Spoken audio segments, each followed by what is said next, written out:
Hello, my name is Jeffrey Tiefertiller, and welcome to our ITIL awareness journey. Hopefully, I'm a good tour guide and coach as we walk through what is ITIL, why you should care, and all those fun topics. I hope to be somewhat full of stories and entertaining to help you understand context. If you haven't been exposed to ITIL, this will give you a good primer. If you have before, hopefully we give you a little context to what you already know. My way of doing things, hopefully it works for you, is to talk over some slides and we'll recap, we'll look at things in a big picture and then try to drill down just a little bit. I don't want to take up too much of your time, but I hope to be both entertaining, hopefully, and thorough. And so we'll look at ITIL, how we got here, ITIL 4, all those sort of things. So who am I? My name is Jeffrey Tiefertiller, as I told you before, and I have been in the service management world since 1994. That's a long time, a lot of gray hairs. And so I have founded Service Management Leadership, a consulting firm, which does service management, ITIL, tool-based, all that fun stuff, and the tangential aspects of asset management, experience management, and business continuity. To me, they're all woven together like a glove. And so let's get started. Hopefully this is beneficial to you. Please feel free to connect with me on LinkedIn, reach out to me via email. And if your organization needs help in the service management realm, please reach out to me. So let's get started and look at just the beginning topics. Once again, thank you for joining us. And so here's my company, delivering value in a digital world. So why ITIL and who needs ITIL training? That's a great topic, and hopefully we get into this in detail for you. I want to guide you through your ITIL awareness journey. If you are unfamiliar with ITIL, just help you understand it better. We'll also talk about who should care about ITIL. I would maintain it's everyone in IT and those who either pay for IT services or consume them. And lastly, ITIL gives guidance about how to provide better IT services. And the perspective is always from the customer's point of view. So let's look at these three topics in a little more detail. ITIL is a way of looking at the delivery of IT services, but as we say in the third point, from the customer's point of view. Have you ever been in a store where it was set up the way the proprietor wanted it to, but not what's best for you as a customer? I think of the old Seinfeld series and the No Soup for You, the soup Nazi, and how that was so poor on the customer experience. And so what we care about is how do we give and provide IT services in a way where the consumer says, you know, this is valuable. This is worth the money that we spend for that IT group. Looking at the second bullet, who should care about ITIL? And, you know, we always get the, I don't care about that and all that stuff. But everyone in IT that helps support or deliver IT services should care because it helps us provide better IT services. Those who pay for or consume IT services should as well. So what is ITIL? Let's look at that. So ITIL is a framework that was developed by the Great Britain, UK government back in the late 1980s. And it's had several iterations. V3 came out in 2008 and had an update in 2011. And V3 shifted the view from IT-centric to customer-centric. It was a big change and it was awesome. Also, ITIL just came out with ITIL 4, and it introduced the service value system and the service value chain. And it replaced what we had in ITIL V3 as the service lifecycle. And we'll get into the service value system and the service value chain in just a little bit. But I wanted to talk about the shift towards the customer in V3, it was humongous, in that if you think about how we deliver services and turning that around and saying, what services do I need to deliver? How should we measure them that's best for the recipient? And how do we go about that journey? In ITIL 4, through the service value system and the service value chain, they made great progress. Also, as we've mentioned subtly, the focus is on delivering value. And if you think about, have you ever had somebody give you something that you didn't value, but they're like, you should value this? That's what's happened in the IT services world for many years. And so what ITIL is saying is we should focus on value. Okay, why should we care? Why should I care about ITIL? Everybody asks, what's in it for me? Why should I care? It's to help me in my role provide better services to my end customers so that our organization can sell more, do more, and be better. So the first bullet, as it's coming up on why I should care about ITIL, it helps us create better outcomes, optimal outcomes. Optimal outcomes in the eye of the recipient, or those who consume, or those who pay for IT services. If you think about it, that's where the value, as we talked about in the last slide, really is measured, is in the recipient. And we think, why should I care about ITIL? Because we want to create optimal outcomes. Also, it helps us to see IT through a business lens. You'll see topics like financial management in ITIL. You'll see a lot of other topics that are seen through the delivery of IT services through the business lens. That's what we want to care about. Uptime, how do we pay for it? How much does it cost? Also, it helps us improve our service delivery. Many people I know in IT are in the service delivery area. And so we think, how do we deliver better services? If I owned a brick and mortar service, dry cleaner type business, I would care about how do I deliver the best service for my customers. And lastly, we care about how do we do it right all the time in a standardized way. So ITIL 4 brought out the concept of the 4 dimensions of service management. When we talk about these, they'll totally make sense to you. And so let's look at them. In this diagram, you see organizations and people, information and technology, partners and suppliers, value streams and processes, all make up to deliver products and services that the consumers see as value. Let's look at a little more deep. Organizations and people, that talks about all the people, the culture, leadership, which is a huge critical success factor for most IT organizations. But we care about how the organizations and how the people aspect contribute to providing value in the form of products and services. Next, let's look at value streams and processes. We'll get into those a little bit later in more detail, but our processes help us do things in a repeatable way. Same with our value streams. We care about doing what's of value and only that. Next, you'll see information and technology.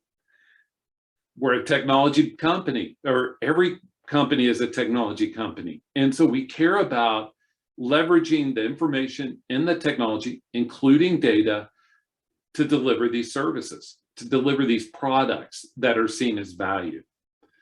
And so we take those 3, we add a very key aspect, especially in today's time, called partners and suppliers. And we add those to the mix where they may be part of the technology piece, they may be part of the people piece, they may even be part of your process piece. But your partners and suppliers is so integrated into you delivering products and services that are seen as value. So these are the 4 dimensions of service management. And most people within ITIL, as you continue your ITIL journey, you'll need to know those. The guiding principles. This was a big big breakthrough in ITIL 4. It had been parts of some earlier iterations, but the guiding principles helps just as a group, they help every organization through transformation and just the way of looking through things. So let's look at the first one, focus on value. We've said that a few times, haven't we? Everything we do should be focused on value. It should be focused on delivering value from the consumer's point of view. And so we think, okay, let's figure out what value is to the customer, the one paying for it, or the one consuming it. And let's focus on those things. Let's push away everything else. Have you ever thought you were working on something that just wasn't contributing to where you need to be? And that's what this is doing, is it's saying push away that and focus on what's valued. Number two, start where you are. If you think about any kind of transformation, ITIL, service management, digital transformation, anything, you need to have a starting place. Many times it comes in the service management world of an assessment. And we at Service Management Leadership can provide that for you if you want to go on this journey of getting better in your production, in your service delivery, and how you're doing, providing these IT services. But always start where you are, not where you want to be, and certainly not starting from scratch every time you start a new initiative. I've been around those companies, and it's quite infuriating to work hard on something only for it to be shoved aside because now we're on to something new. So start where you are and think, how do we go, where do we go from here? What direction, what steps, all of that sort of thing, which will lead us to our next guiding principle, which is progress iteratively with feedback. So if we focus on value, we know direction. If we start where we are, we know our starting place. So if we progress iteratively with feedback, it helps us know how big of steps to take, how are we going to move forward. And iteratively is influenced by Agile, as you can imagine, and with feedback, which is something historically IT organizations have not done well. The next is collaborate and promote visibly. No silos. So we need to collaborate with all the groups and say, how do we do this? How do we do this better? Let's get that feedback loop going. Let's promote it visibly. It includes quick wins, includes a lot of things. How do we do things better? And so the next leads us to the next guiding principle, which is think and work holistically. When we think and work holistically, we're not worried about our little area and the impacts to it. We're thinking, as we go down this road, what's the impact on the broader organization? How do we impact the bigger picture with what we're doing? And hopefully we'll get into some of that here in just a little bit. And so we have focus on value, start where you are, progress iteratively with feedback, collaborate and promote visibly, think and work holistically. Next is keep it simple and practical.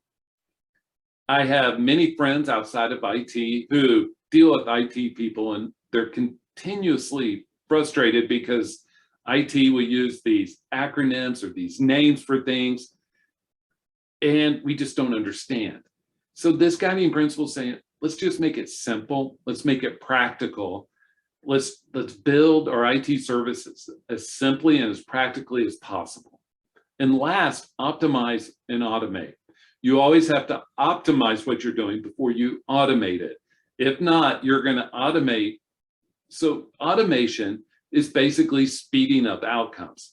If we speed up bad outcomes, all we're getting is bad outcomes quicker. So we need to optimize the outcomes, make them as strong as possible, as standardized as possible, then automate. So next, let's talk about the service value system. We talked about it just a minute ago. In this diagram, which is taken from Axelos, all rights to them, you see the opportunity and demands are the inputs. Demands are things you know what they are. They're defined. Opportunities are things that you don't know. They're usually RFSs, requests for services. They're new functionality in most organizations. You also see the guiding principles. We just talked about them. But you see how in this diagram, they shape how those opportunities and demands, that input, and how it can be translated into value. Next, so we talked about the guiding principles in pretty good detail. And the next is governance. Governance is something that is a profane word to some people, and I know that. And it's okay. But governance, anything that we want to go fast, has to have governance. And when we're talking about us improving our speed of delivery, which ITIL does help with, we need that governance to keep the train on the track, so to speak. Next, you'll see the service value chain that goes square across the middle. We'll go into detail of that here in just a moment. We'll blow that up a little bit and look at some of the finer details. But if you notice, this whole diagram is how do we take these inputs from our business customers and produce value? That's the whole thing, is how do we produce value? And so we have our guiding principles, we have governance, we have our service value chain. Next, we'll look at practices. We'll look at those here in in just a few minutes. But the practices are how we deliver these services. How do we measure those services? How do we do things right and well? And continual improvement. Continual improvement is everywhere in ITIL. It is feathered into every part because it's saying, how do we do things better? Now let's look at the service value chain on the bottom diagram. How you see the demand, engage with plan and improve above and below, obtain and build, design and transition, deliver and support, all delivering products and services for outcome, which is value. So think of this graph superimposed where service value chain is above. So the engage is the engagement with the business requester, that intake. Okay, Mr. Customer, Mrs. Customer, Ms. Customer, you want this in blue. What shade of blue? When do you need it by? What are the requirements? Let's go through all of those steps to make sure we are delivering exactly the products and services that are seen as value. If there's nothing else that you get from this, just think everything we do is to create value in the eyes of those business stakeholders. So this engage piece is critical. And it's something that, if we're being honest, in IT, we haven't done very well in terms of understanding this business request and how do we do things better. So next, we'll look at obtain or build. That build or buy has been the great question in IT for many years. So do I build it or do I obtain the resources? And then once I've done that, I design it and I think, okay, I got to transition this in some way, right? If I obtain some resources, think of it as an application with some infrastructure in the cloud. Then I design the solution and I transition it. Next, I want to deliver and support it. So now I have to turn it live. We transition it into operations. And now we're supporting this as a live solution. And so when you look at plan up above, it's how does strategy fit in, because it shapes, right, our organizational strategy and IT strategy. Are we a cloud-first organization, or do we care to build everything ourselves? Are we an agile shop, or are we more of a lean type of shop? Think about those. That's all in our plan side. Once again, we see improve, don't we? And so improve is littered throughout your ITIL 4 materials everywhere. And if you think about it, it's because If you remember back to the guiding principle that we just talked about, where it says iterate with feedback, right? So we want to iterate and do things better. We want to improve. We want to take these, and you can, as you hear me say that, you can hear the agile influence in that. So all we care about is improving small increments in the right direction with feedback so we can produce better and better products and services. So next, there's the improve. And so if you look at the outcomes, they are products and services that create value. Everything is focused on creating value, taking the customer's demand or opportunity, engaging with them, using the guiding principles, governance, practices, continual improvement. How do we produce products and services that everyone will see as value? So the practices, we talked about those in just the previous slide. So in ITIL 4, we went from processes to practices. Consider your doctor's office practice. It's not, yes, they have procedures, yes, they have processes, but it's about how do we do things perfectly? And that's where this ITIL 4 is. How do we improve? How do we do things great? And so we'll look at the ITIL 4 practices, which are broken down into 3 main areas: general management, service management, and technology management. General management are the things that are outside of the traditional service management area. You have service management, which is, think of change and incident and asset. And the technology management are the things that you think of that are technology induced.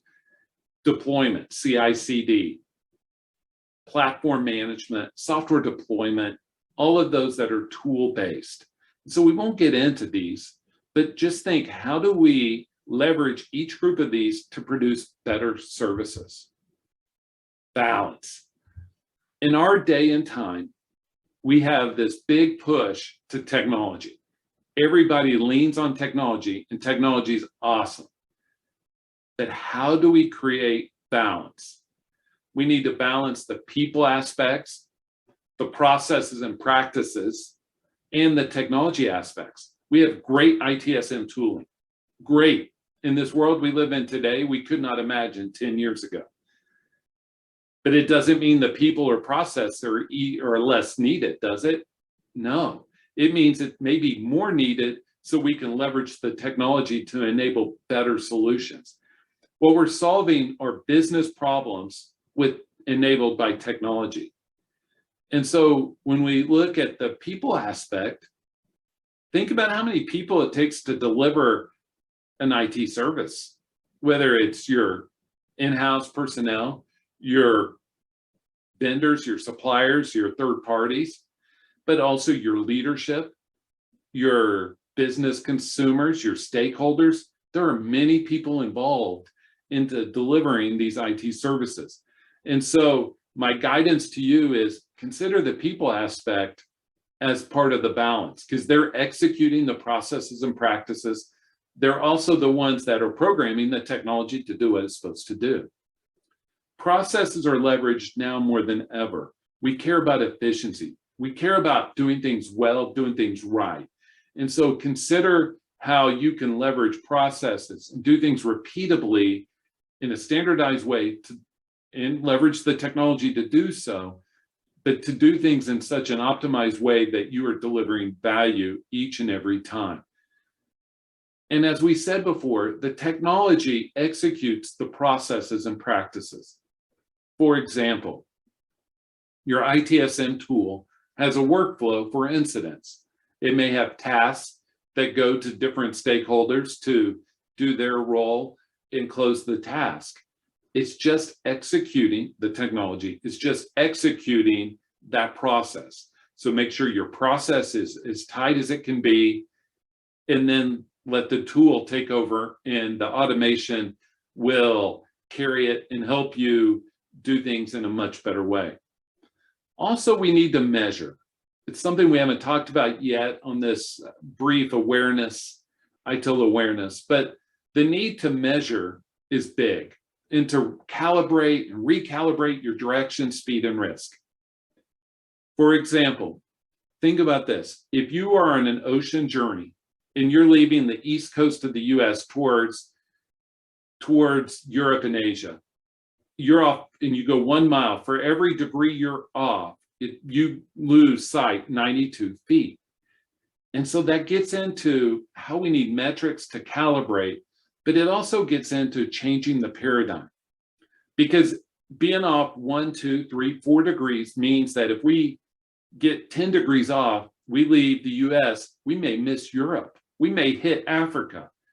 That happens all the time in our IT services. We need to change the paradigm of being a cost center to one that delivers value. We've mentioned value a lot, but use those metrics in your thought process and the way to measure progress and how we do things well. Also, ITIL 4 introduced a concept of co-creation of value. It's a great concept.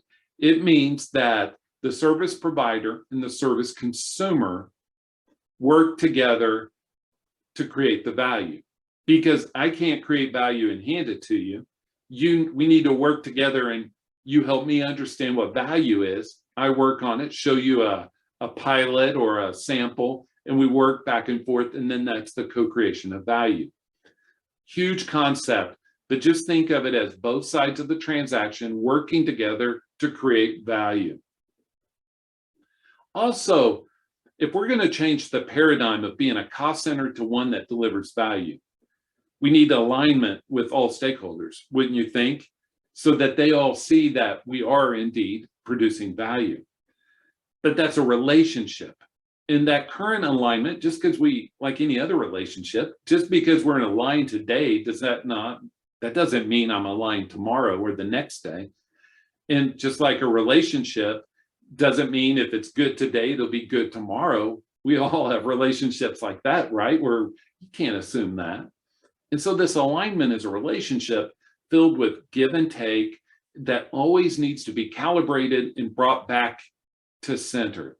And so we who are giving and providing these IT services, we have to do a better job with this alignment, with this relationship. We own that part of the relationship. And we have done a poor job over the years with that. And I also want to bring up the topic of experience management. It's emerging in this world of service management, in that, think of all the people aspects that we've talked about.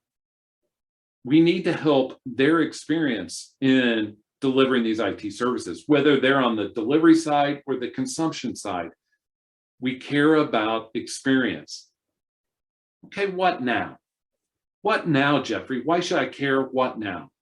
And so the what now is a big one, because most people ask two questions.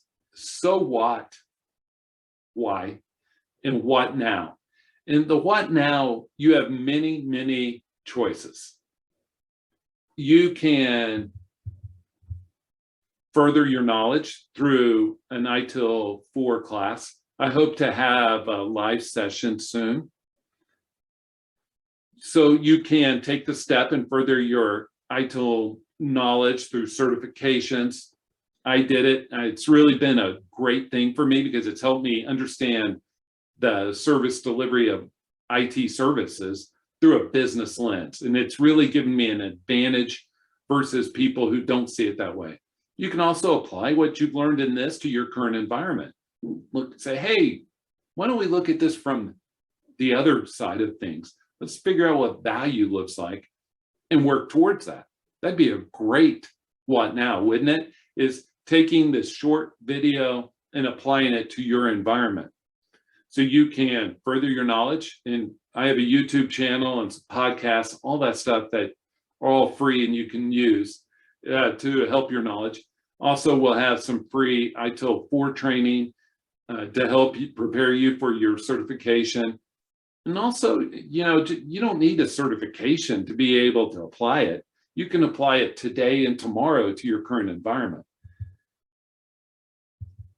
How do I produce value to those consuming it? Isn't that an awesome thing you can ask today as you are providing these IT services? How do I produce something that they will see as valuable? I thank you for joining us.